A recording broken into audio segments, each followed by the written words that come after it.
American Bindi. Here we are. Woo! Yeehaw! Apart, separated by a couple thousand miles, but always together. Always together. Bindi. Reunited thanks to modern technology. We've got two coasts we're representing here, the East Coast in Burlington, Vermont, and the West Coast with San Francisco, California, and Los Angeles. There you go. Something close to 20 years ago, we were on the road driving across the United States, in a very different United States. It was just, as Jillian has said in our conversations, Ruby has said in our conversations,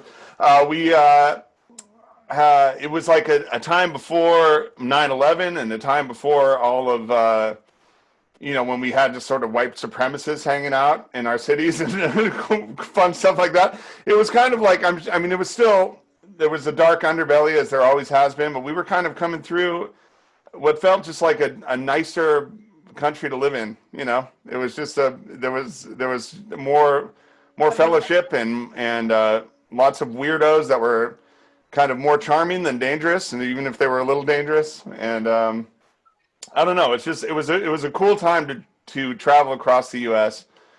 in such a unique way, where we were just this crazy band jammed into a van with a baby and and one baby in a van.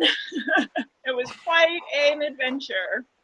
Absolutely. Yeah, it was right about this time 20 years ago that I was finding out that I was losing my job and that we were going to try to move to Maine. And Jillian and I thought, well, if we're going to drive across, we may as well play some music as we go. And Rick caught wind of this at a band practice and insisted that it be a tour. So, and I just tagged along for fun. Oh, I'm so glad you came, Julie. I also lost my job, so I was like, let's go. It was a good time. I was telemarketing at the time. I still had a job, but it wasn't a tough one to quit. Let me tell you. You were working for Steph. Yeah, exactly right. Well, historically speaking, it was the end of the .com boom. True. All the cool places got turned into fancy shops, and everybody lost their recording space, and Yarmak and I lost our jobs, and Bindi Tour was the way to go. Yeah, it was, and it's just such a cool leap of faith. We all took. Just we believed in each other, and we believed in the art that we were doing. That this band was so important. I just felt like I still feel that way. Just like about the material we were doing, and just the ease that we all had playing music together.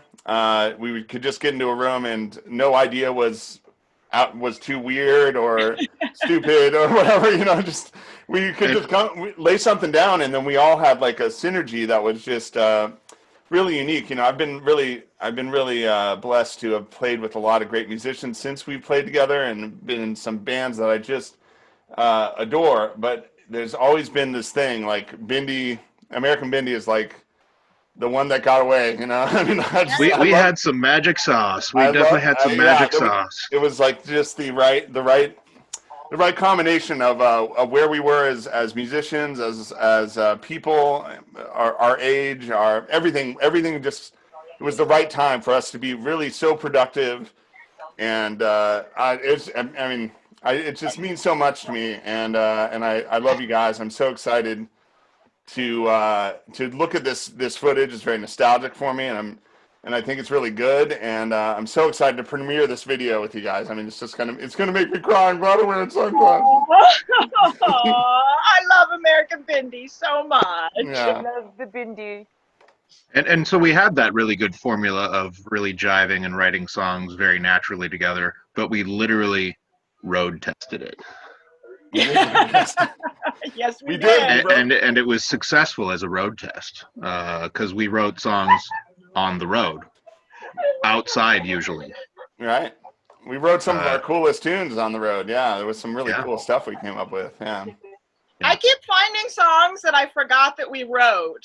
Like, for example, we wrote a song for your brother Ray that we called Saucy Ray, and we made it up on the spot, and it involved periodically shouting the names of our favorite Thai food dishes into the microphone.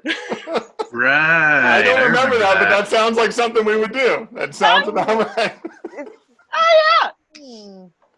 It's a great Oh, song. I love it.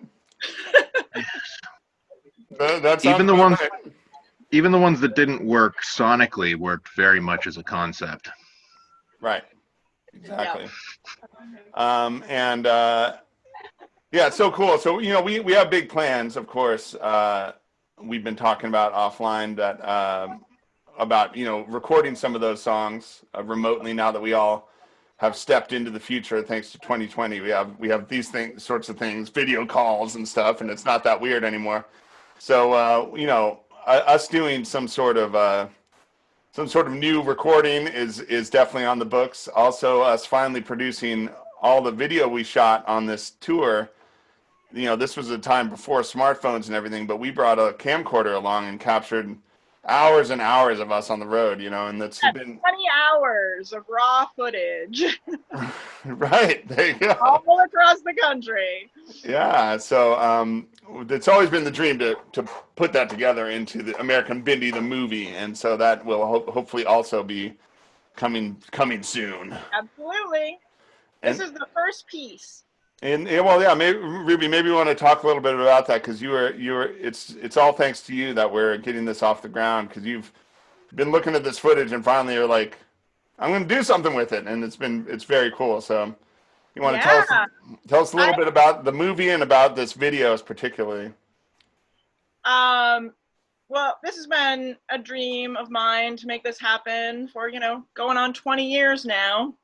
And in 2017, I committed to the project and I got the footage originally digitized. And then in 2018, I had cancer and I almost died. And then in 2019, I was trying to get off the opioids from the cancer and I almost died. So here we are, 2020. I am alive and I am making the movie. Right, yes. That is awesome. There you go. That's perfect. I'm excited to be a part of it. It's going to be fantastic. Yeah. We're talking about, we had some ideas before the pandemic. I remember we were talking about we would get the movie together and then do a little, we would go out to Vermont and play a sort of movie release, CD release show for it. And vice versa, you guys could come out to the Bay Area. We'd have a little bi-coastal, even if not a tour across the U.S., we would play on both sides of it and pretend that we drove all the way. Yeah. So hopefully we can get that together when things open up again. I think we've all got cabin fever. You guys probably wouldn't mind leaving your house, and I think I'm the same. So nice.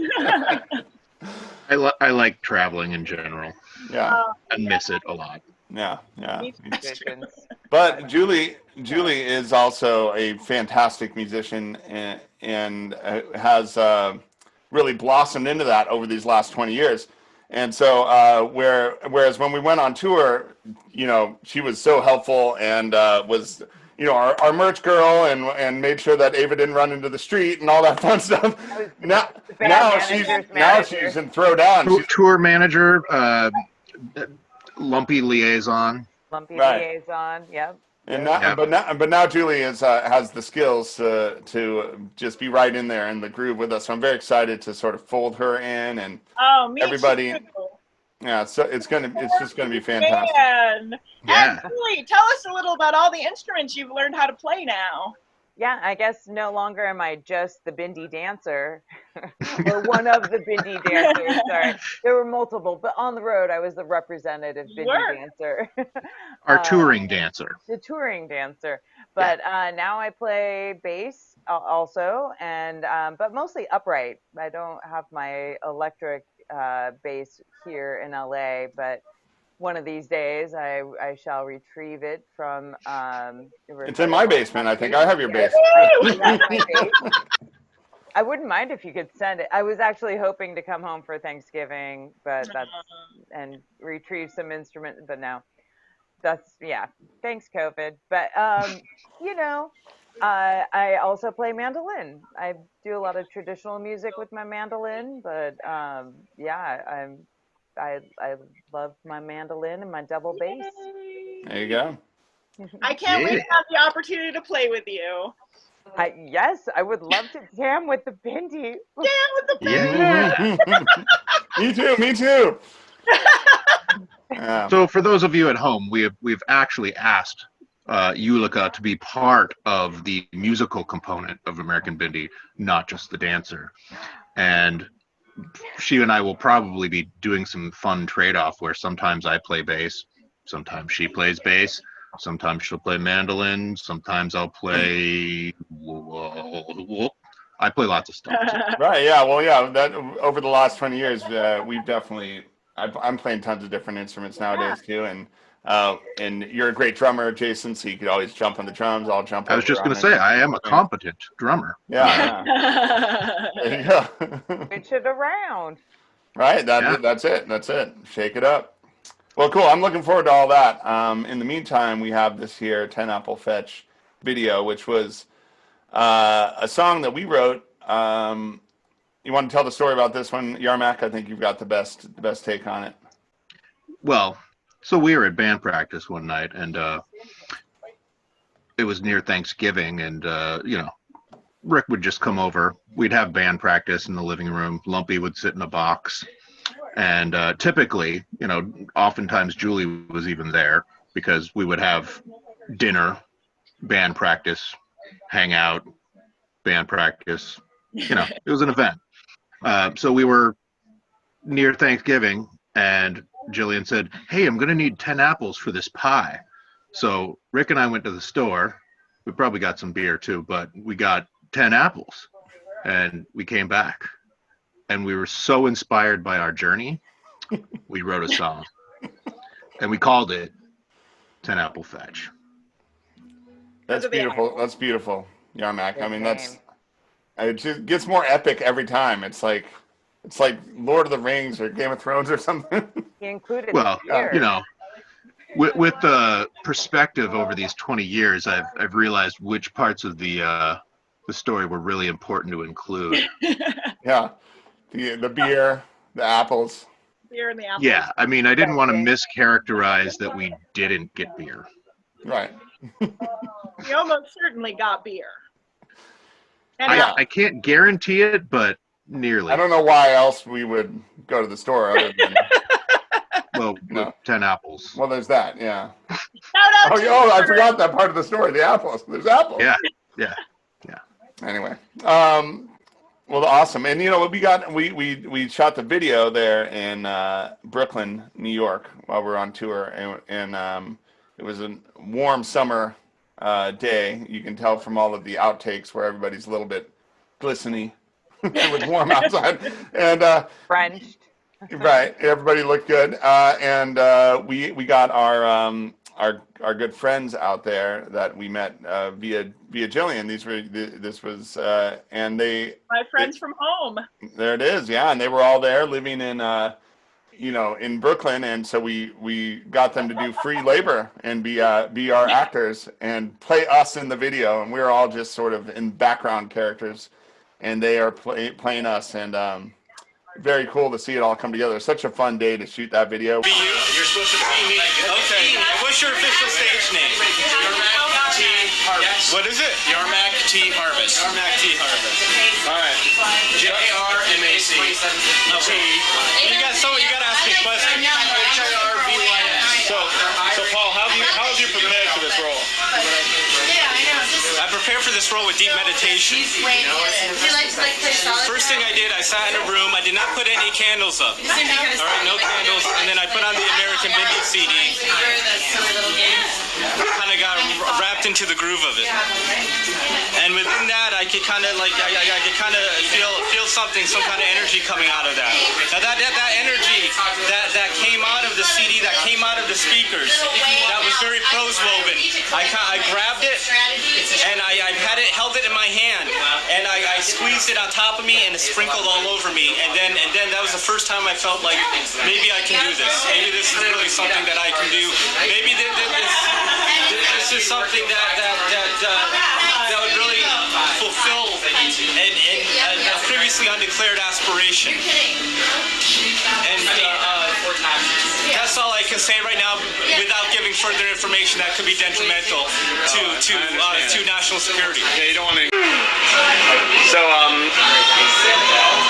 for this particular role, did you talk to Ruby about the role, or did you just sort of? Is this a general talent you have? I mean, I know that you've gotten a lot of positive press lately, for your off-Broadway musicals and that type of thing. But well, what I did is I looked at footage of Ruby. I did meet Ruby. I mean, I have met her in person, but I wanted to be the public Ruby, not who Ruby really is. I mean, I can work that out in my own head, the motivation for being Ruby, but I wanted to just see Ruby on footage, Ruby on TV, like whatever live footage I could find of her, I studied that, and that was really, and I saw her on stage a lot, but I didn't actually want to interview with her and try to be her, like the real person. I wanted, I worked with her, the public image of Ruby, I see, sort of, so to tap into the sort of stereotype or the general. Well, because I mean, you have to figure that even Ruby herself is not, she's playing a role. She's always playing a role, and I was just trying to play the same role that she's been playing, rather than try to be that whole person. Now, have you been able to put anything of yourself into this role? Definitely, like I said, I have a lot of Ruby in me. I mean, I'm always a ham. I love the attention. I love to get all dressed up in sparkly things and go out and flirt with the boys. It just gives you the excuse to go so much further with it. When you have the character to work with, you can go so much further with that flirtatiousness and with that, like that whole sex kitten thing. Tell me who you are and how you've prepared to play the role of Riccardo Balsacci. I'm Riccardo Balsacci. You can tell by my teeth. You can tell by my mustache. You can tell by the thickness of my mustache that's thicker than the thinness in the middle. It's the opposite of Hitler. It's thicker here, it is thinner here, and I'm all about Balsacci. I have the beginnings of a tattoo on this arm. I'm going to bring it over to this arm with a little bit of Scotch tape and blessings from God, and I'll become Riccardo Balsacci. This is my nipple. Tell them about the silly putty. I have silly putty where my tonsils used to be. It doesn't drip, but it hangs down the back of my throat, and it forms a little bead that reaches my stomach, and that is the point at which I sit in full lotus. Once the silly putty reaches my tummy and I sit in full lotus, I am Riccardo Balsacci. It took me 6 months. And Riccardo Balsacci is not a shy man. He's a man in a band that when he sits in full lotus, God bless you, he begins to break dance.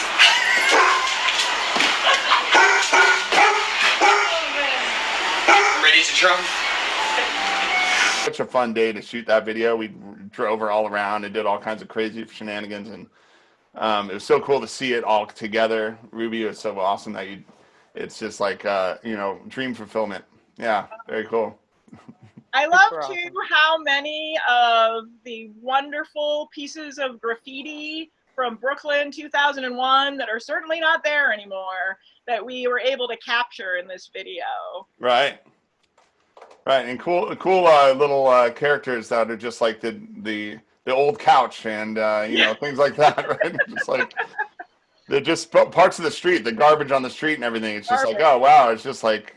Yeah, it's just that moment in time, and that that's all probably some sort of boutique-y place with like $17 coffee now, but, but back then,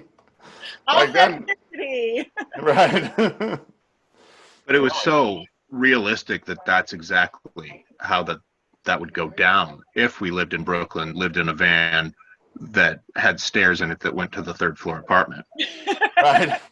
Yeah, the realism of the video is really that's always what's struck me. Yeah. Yeah, I remember driving into Brooklyn and coming out of a tunnel into New York City suddenly. That was the first time that I had driven in New York City. Jersey. Yeah, we came from Jersey. From 'cause we were Jersey. staying with Julie's mom. My mom, yeah. Near Patterson. Yeah. But emerging from the belly of the earth up into New York City and thinking about this video that we were going to shoot, I just knew that it was going to really work out if we did it with not ourselves, but other people being us. And we accidentally ran into exactly the right cast almost immediately. Our doppelgangers, truly. They really, they lived and breathed the roles. They did. I was very impressed, yeah. And yeah. I got to play myself, I think, right? Yes, you did. I didn't have a doppelganger.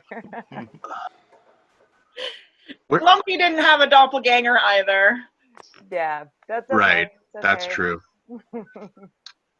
But you weren't a featured band member yet, so we were only reaching for that. No, cross country tour 2, we can make sure that we get Julie a doppelganger for the next week. Right, yeah. Yes. That's in her rider. She needs the green M&Ms. She needs a doppelganger. I was definitely happy to be background. Well, very cool. All right. Well, so I think without further adoing here, we're going to jump right into the 10 Apple Fetch video, and everybody like our things and bloop our bloops on the internet so that we have more bloops. That's right. Those links, like those links. Yeah, and then we will have more things to come. I think this is just going to be the match that lights the TNT box of American Bindi in the 21st century. So, yeah, if you don't like this, then come back and watch the movie because it will be even better. If you do like this, we'll come back and watch the movie anyway because it's going to be even better. Right. And make sure you comment below because that gets, we love to hear your comments. Yeah, let us know what you think. Only if you like it and you want to blow sunshine up our asses. If you don't like it, don't comment. My ego can't take it. I can't take it.